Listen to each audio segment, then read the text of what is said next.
mergulhar nas origens fascinantes da psicanálise de Freud e como ela lançou as bases para a compreensão da mente inconsciente. Então, vamos voltar para o final do século XIX.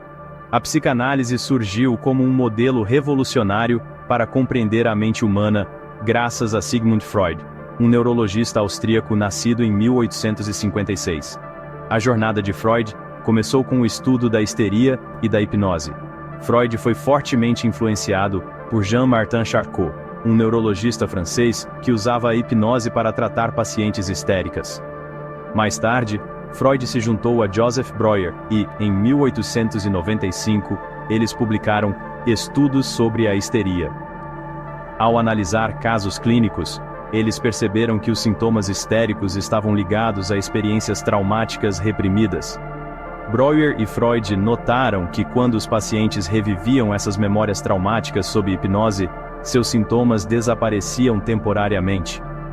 Esse processo foi chamado de método catártico, mostrando que os conflitos psicológicos podiam ser expressos e processados por meio da lembrança e da verbalização. A partir dessas descobertas, Freud desenvolveu a associação livre, onde os pacientes compartilhavam espontaneamente seus pensamentos. Isso levou Freud à ideia inovadora do inconsciente, um reino onde memórias, desejos e conflitos reprimidos residem, influenciando o comportamento e a neurose. Freud argumentou que grande parte da nossa vida mental acontece além da consciência, controlada por processos inconscientes.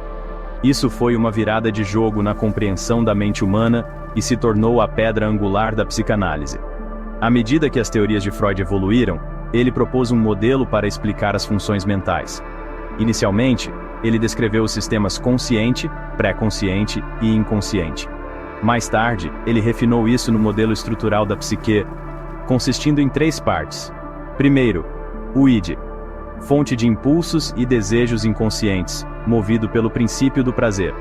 Em seguida, o ego, mediando os desejos do id com as demandas da realidade, operando sob o princípio da realidade.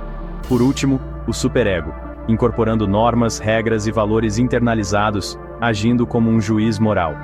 Essa teoria ajudou a explicar os conflitos psíquicos que causam sofrimento e sintomas neuróticos, destacando o cabo de guerra entre desejos inconscientes e as demandas da realidade. Com base nessa compreensão do inconsciente e dos mecanismos de repressão, Freud desenvolveu o método psicanalítico, enfatizando a associação livre e a interpretação dos sonhos. Ele acreditava que os sonhos eram a estrada real para o inconsciente, expressando desejos reprimidos simbolicamente. A psicanálise se consolidou como um método terapêutico e uma teoria do funcionamento mental, influenciando a psicologia, a psiquiatria, a filosofia, a literatura e muito mais. Em suma, a teoria psicanalítica de Freud marcou um rompimento com os modelos tradicionais de psicopatologia, introduzindo a ideia de que os sintomas psíquicos provêm de conflitos inconscientes. Sua abordagem reformulou a compreensão dos processos mentais, colocando o inconsciente no centro da estrutura da mente humana. O trabalho de Freud lançou as bases para a psicanálise como ciência e prática terapêutica.